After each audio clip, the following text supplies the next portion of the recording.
Twisted minds unique.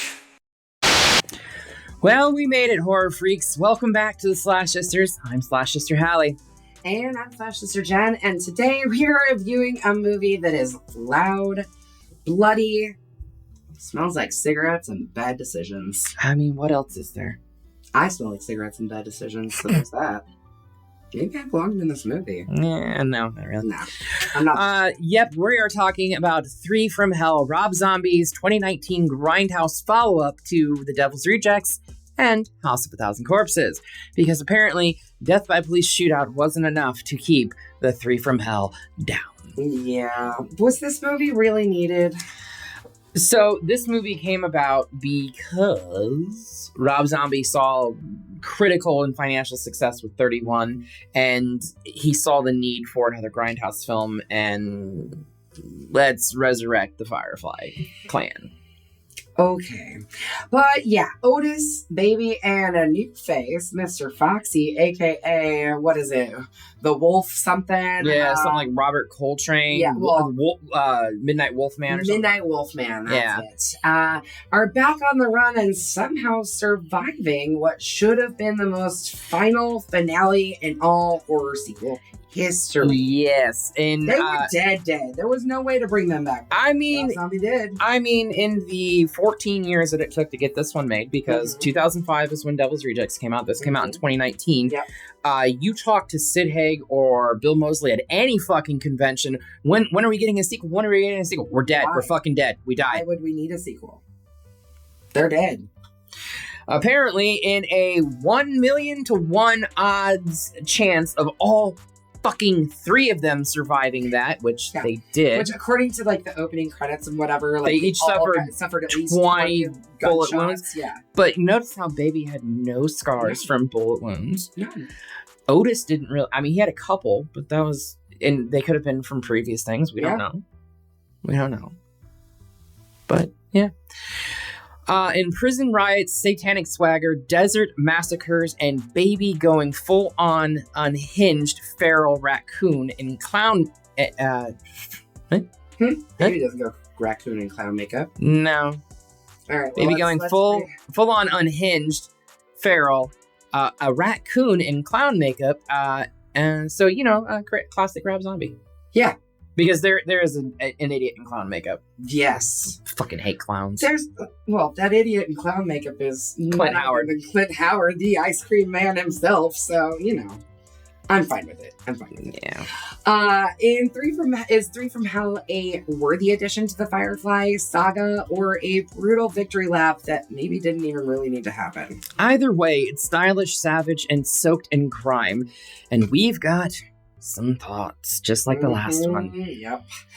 Before we start praising Sid Haig and questioning every single choice that Rob Zombie ever makes, make sure you like, subscribe, and stab that like button or that notification bell so you don't miss out on any of the non-stop shenanigans that we do around here.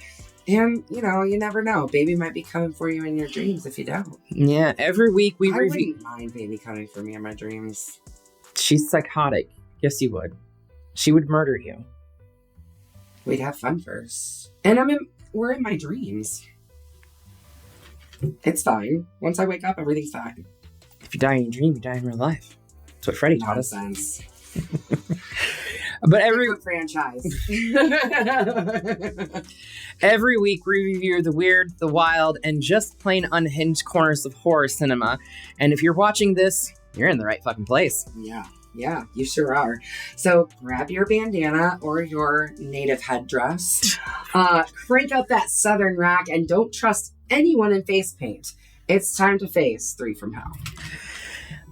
Yes. The film opens with several news reports about the Firefly family's murderous rampage, though through the reports it is revealed that Baby, Otis, and Captain Spaulding miraculously survived their shootout with the police, and that they will be tried for their crimes. Yeah, so they, spend lots and lots of money keeping these 3 murderers alive. I don't know why.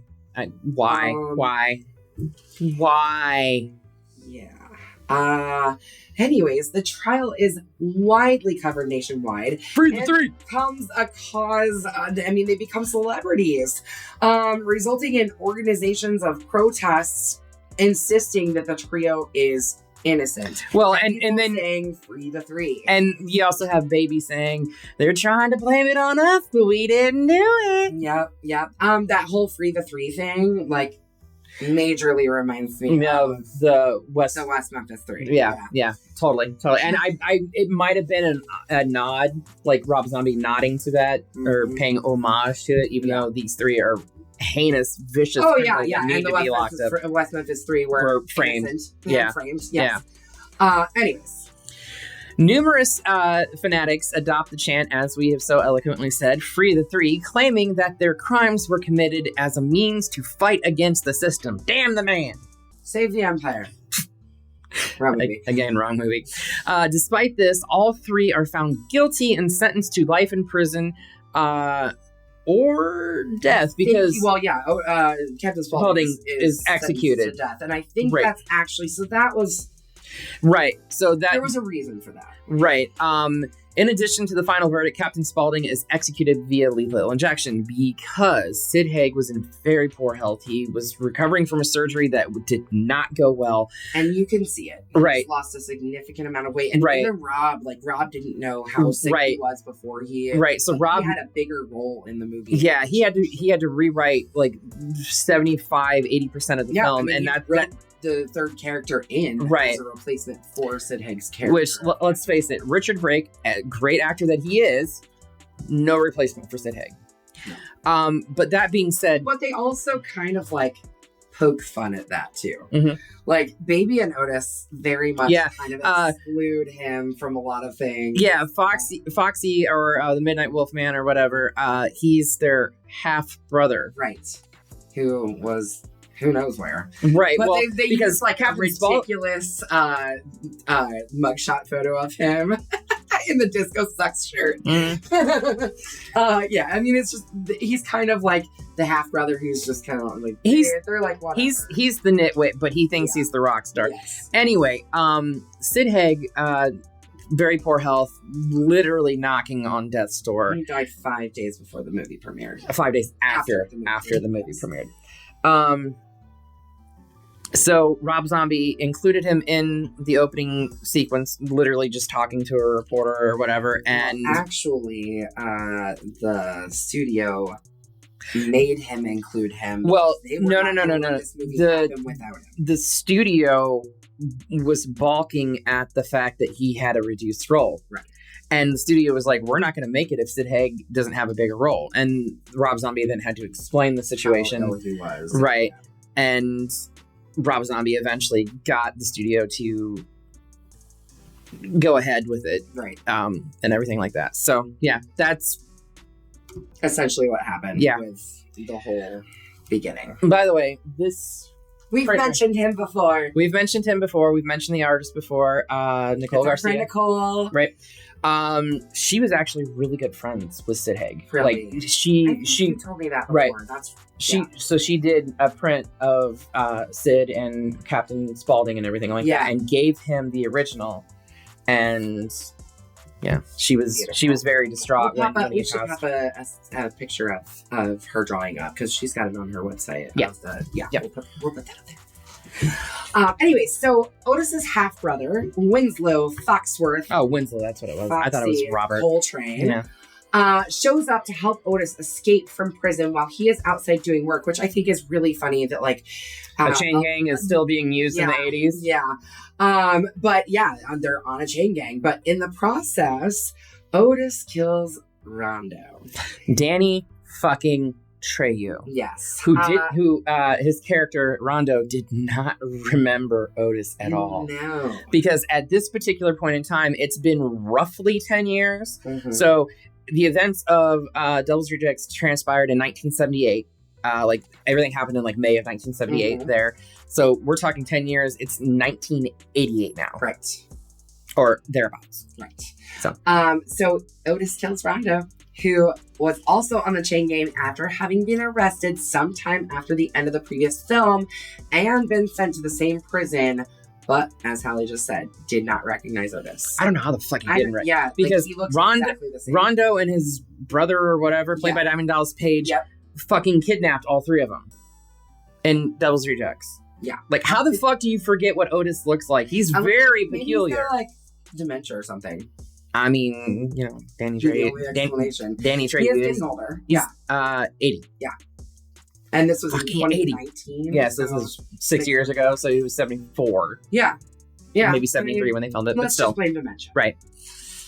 Anyways, so he doesn't recognize him, but meanwhile, Baby unsuccessfully seeks parole as her mental state has further deteriorated since her incarceration. She's gone. But Greta, played by Dee Wallace. Dee fucking Wallace. Oh my god. Like, it's E.T.'s mom, okay? Okay, she's this sweet. See, you know her as that. I haven't, it's been a very long time. I know her as the mom from The Howling. I know her as Patricia from Frighteners. Right, that's what I know her best as, is Patricia from Frighteners. Yeah. I mean, I obviously know her from E.T. as well. She's been around for forever. Yeah, she's working. Is an icon. This is, I think I counted up her 4th appearance on our channel. Really? Already? And we haven't even done any of her really big movies yet. No. We did Critters. Yes. We did Frighteners. Yep. There's one other one for the life of me, cannot remember what it went. There it is, right there. Mm-hmm. But yeah, I think this is her 4th time on the channel. Yeah, awesome. Once free, Otis and Foxy. So yeah, like Foxy shows up to save Otis, and they just kill everybody. So Otis actually says something to Rondo. He's like, "You don't remember me?" And he's like, "No." And he's like, "You will." Like, and then pops him on. There's a camera filming everything. Yeah, this documentary or whatever, was recording them. What the fuck? Yeah, yeah. So, anyways, now that Otis is free, he and Foxy begin planning to free Baby from prison. And to accomplish this, they decide to kidnap the family and friends of the prison warden, Virgil Dallas Harper, which that fucking dude with his mustache. Jeff Daniel Phillips. Yes. Otis and Foxy demand that Harper help Baby escape out of prison, or they will murder everyone that they are holding hostage, including, I mean, he does shoot the other guy who's like on the parole board and just denied Baby parole. Like, he knows she's psychotic. Well, she knows she's fucking psychotic. Yes, she does. Then this random clown, I still don't know why the clown showed up. Yeah, the only thing that I can think of is that they needed a clown with a van, so they could take the fucking van. Yep. And drive inconspicuously. And that's where we've got Clint Howard shows up as a clown. And is immediately murdered for not being funny. But yeah, so they basically like hold all of these people hostage, just like they did in The Devil's Rejects in the hotel room. It's very similar. The plot points are hitting very similar. So Otis comes up with this plan, right? This plan right here. Yes. And he references a movie. For the life of me, I cannot fucking remember the goddamn movie now. Yeah. I just watched this last night too. But the ironic thing is the front of the house, the front of the warden's house, is the exact same house where they did the same thing in the movie. Oh, that's great. I love it. Just stupid shit, right? Harper follows their commands and sneaks Baby out of prison by disguising her as a guard. After he snorts a bunch of blow and then freaks the fuck out. Yeah, calls for a uniform, which one of the other Sergeant. Did you hear my name already? You had your fingers up my ass last week, or right. Yeah. So he's clearly got a thing for black women because his wife is black as well. Right.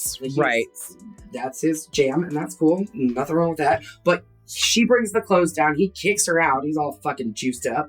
And then Dee Wallace's character, Greta, and one of the other guards bring Baby down, and Greta sticks around saying she don't trust her. Right. Because Greta snuck her out of solitary maybe a week prior. Yeah. The timeline's a little wonky. Pretty quickly because Greta's still got that broken nose, and that happened during the parole meeting. Right. So I'm saying maybe a week prior, right?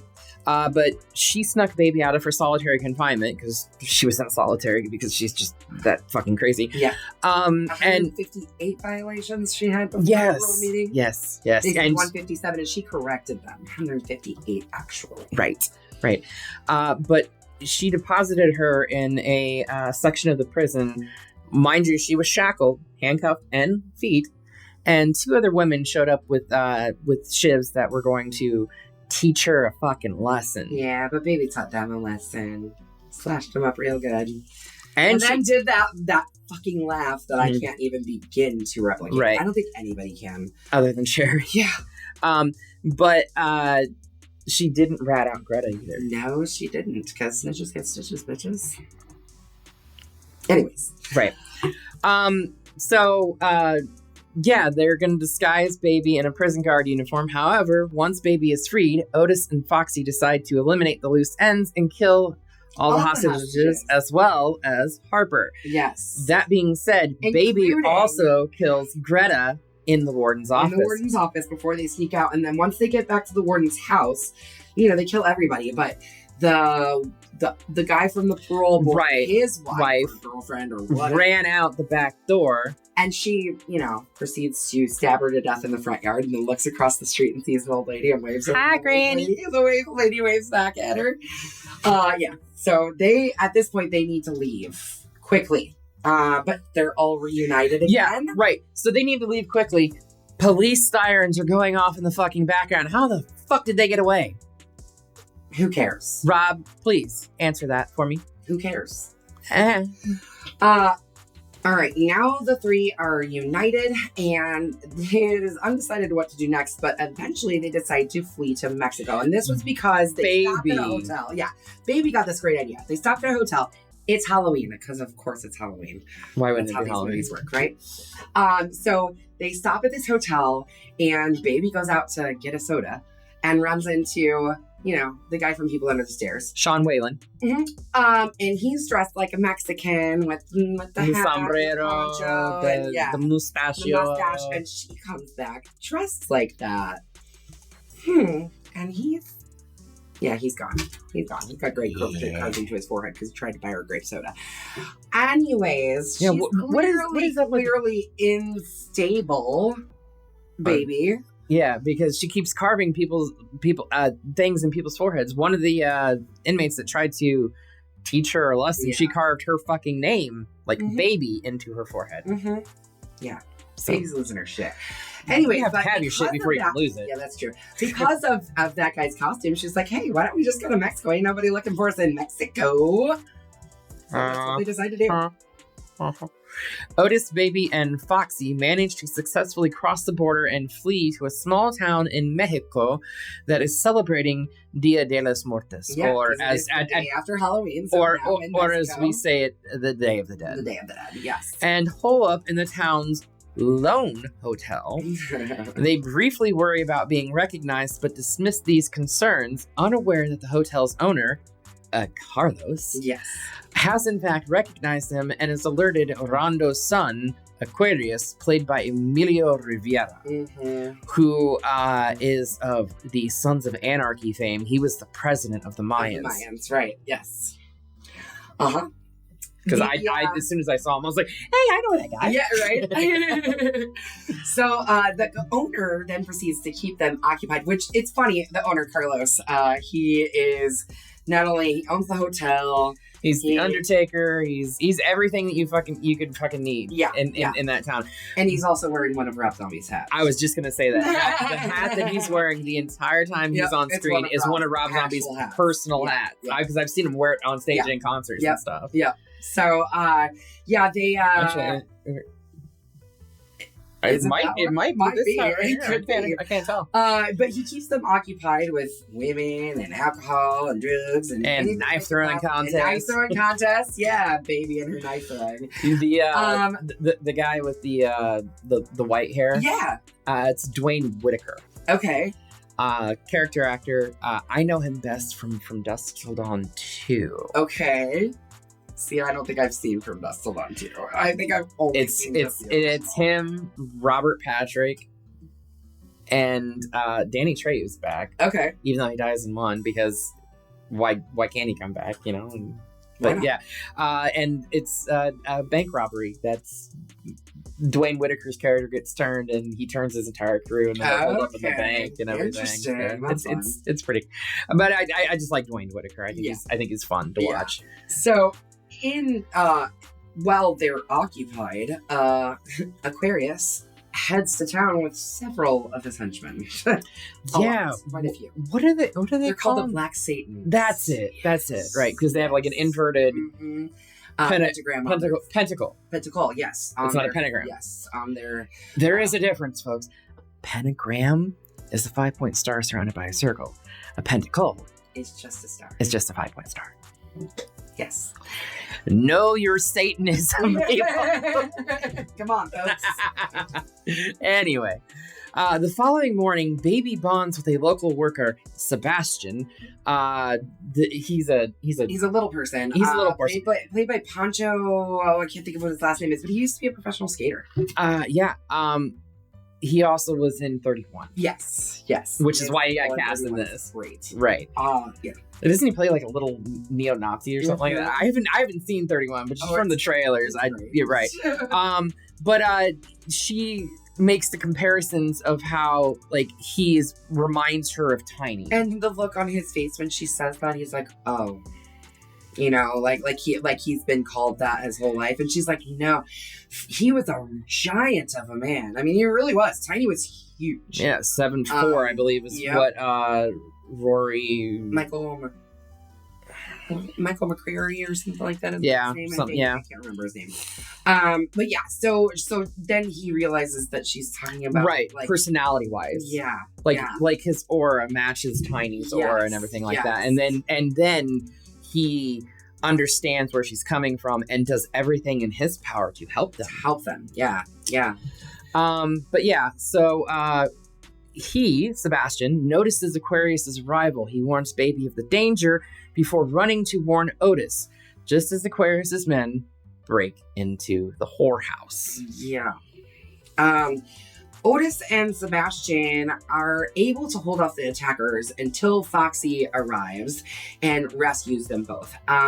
Otis separates from them and manages to find Carlos, the hotel owner who betrayed them, and kills the shit out of him. Yeah. After he tries to like bargain with him, he's like, oh, we need money 50-50, which is only $10,000 by the way, which I mean, I guess in the 80s is more than... It would have been 5 if they split 50-50. Right. And then he's like, 60-40, 70-30. He's like, we have a deal? And Otis is like, yeah, we've got a deal. And then he just shoots the fuck out of him. And Otis don't care about money. What's money to Otis? The CG blood in that just looks so bad. A lot of bad blood in this movie. Right. That one... That was not necessary. Oh, I mean, maybe it was so you didn't fuck up Rob Zombie's hat, but still. But what about the other CGI blood that we didn't? That was completely unnecessary. Anyways, so he does end up killing Carlos right there. Right. During this time, Baby manages to kill several of Aquarius's men using a bow and arrow set that she took from Harper's house, along with that fucking Native American headdress. Yeah. Or First Nations. I don't know. Respectively, I don't know what y'all like to be called now. Yep. Eventually, Foxy and Baby are outmatched by Aquarius and are taken prisoner. Yeah, so they're Sanctuary! So they're tied up kind of like in the town center, next to like tied up to a fountain, really. Yeah, no, that's right. During this, Aquarius tells Sebastian that he like when he captures Baby, Sebastian gets captured and like basically he doesn't get captured. He doesn't get captured. He gets shot. And Aquarius stands over the top of him and he says he's not even worth the bullet. Which is sad. But leaves him for dead. And Aquarius and his remaining goons use Baby and Foxy, tied to the fountain, as I said, to draw Otis out into the open. In fact, they shoot Foxy in the shoulder. Yeah, and they're also firing multiple rounds up, which, by the way, I think Aquarius's pistol would have been out of bullets by the time Otis showed up. But irregardless. Otis appears and squares off against one of Aquarius's men in a machete fight, Yeah. while Sebastian And sneaks that dude was 6'8". He was like a former football player. I was reading and about Bill it Moseley's earlier. what, 5'10"? Bill Moseley's not small by any means, but compared to a dude who's literally like almost a foot taller than him. Yeah, I found it hilarious that Aquarius gave Otis his choice of who he wanted to square off, and he's like, "I'll take the big guy." No, he said, "I'll take the Mongoloid."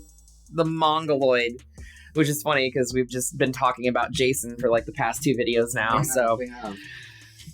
But yeah, so he squares off with the Mongoloid, and Sebastian sneaks up silently and frees both Foxy and Baby. Yeah, cuts him free, hands Foxy a gun. Right. Pew pew.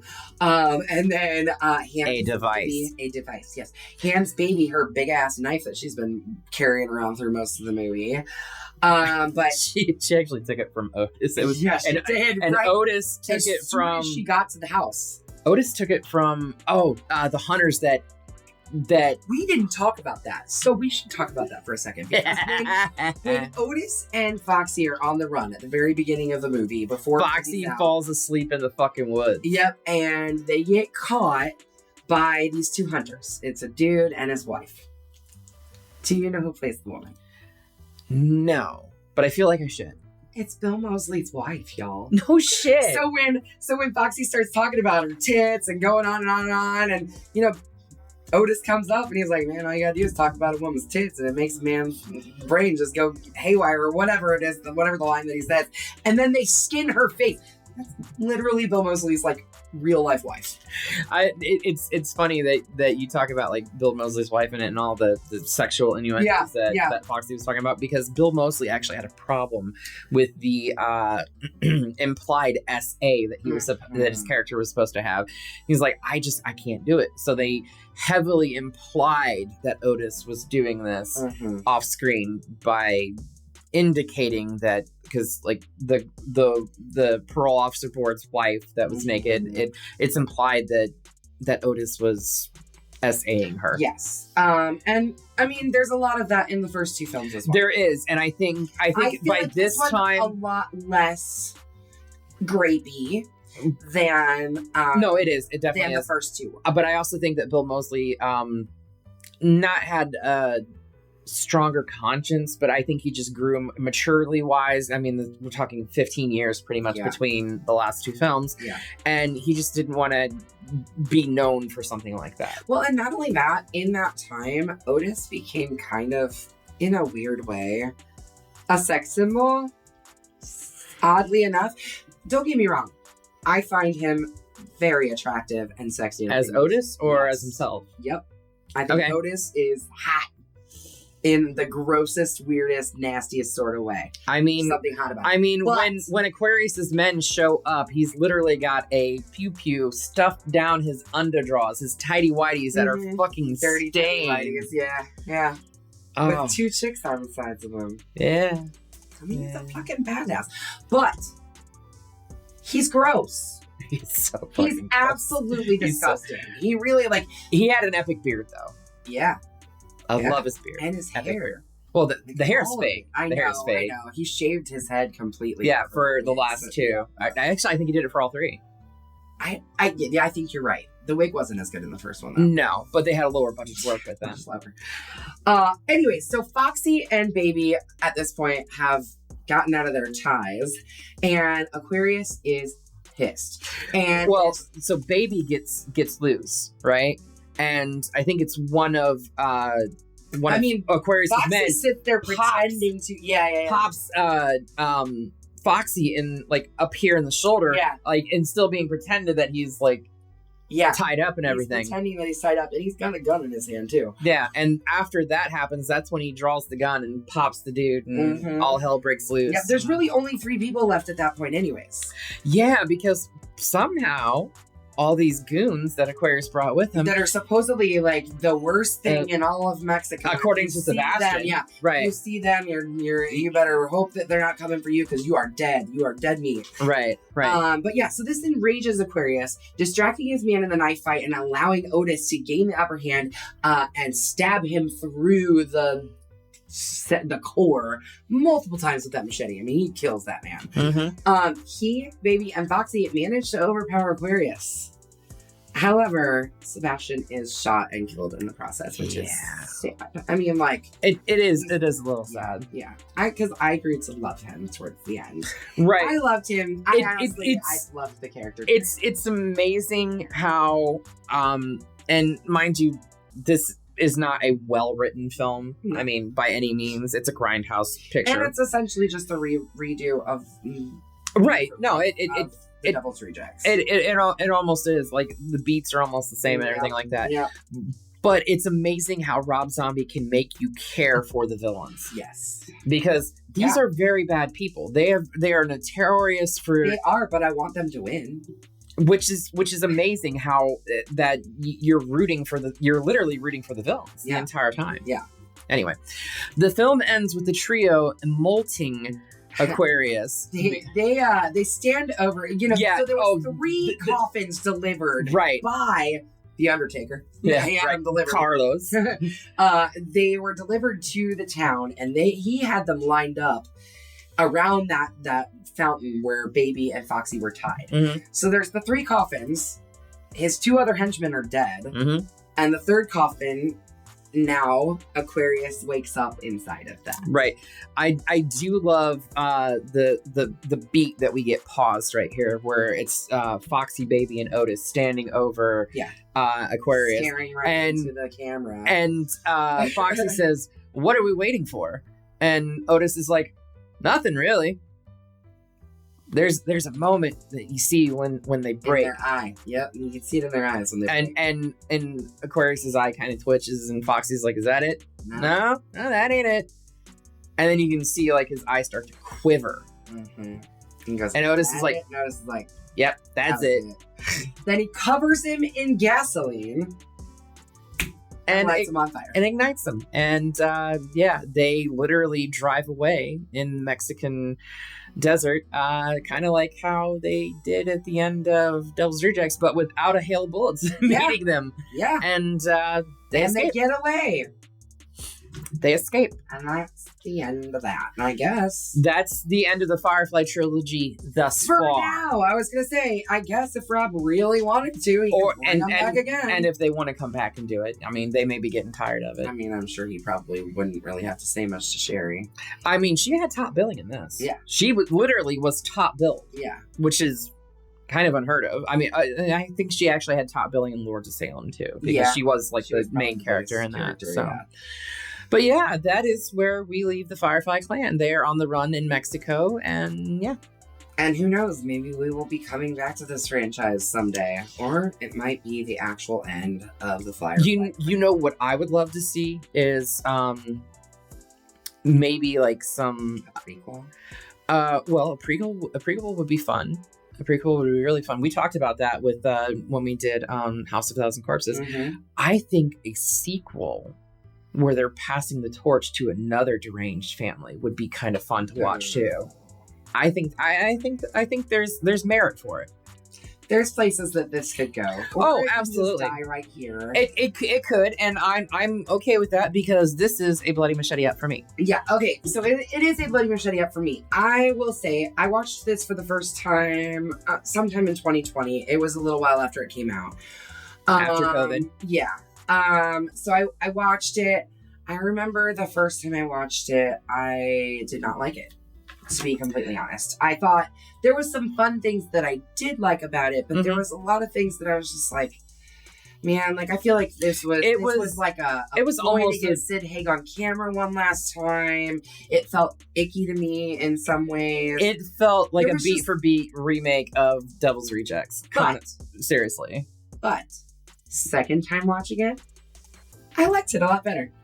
So I give it a bloody machete up. I think there's a lot of fun things about it. Mm-hmm. Sure, does it have problems? Yeah. I mean, what film doesn't have problems? Right, with it, though, right. You know? There's no perfect film. We didn't really talk about it, but like Baby literally is insane, and there's 100%. There's like a David Lynch style reference to the lady in the radiator from Eraserhead when she sees the kitty. Oh, the cat. Yes. Like she's going insane. No, she's not going insane. She's She is absolutely in fucking insane. insane. She should honestly. She shouldn't have been in an actual penitentiary. No, she should have been in an been- asylum. Mhm. Yeah, but yeah, this movie it's great.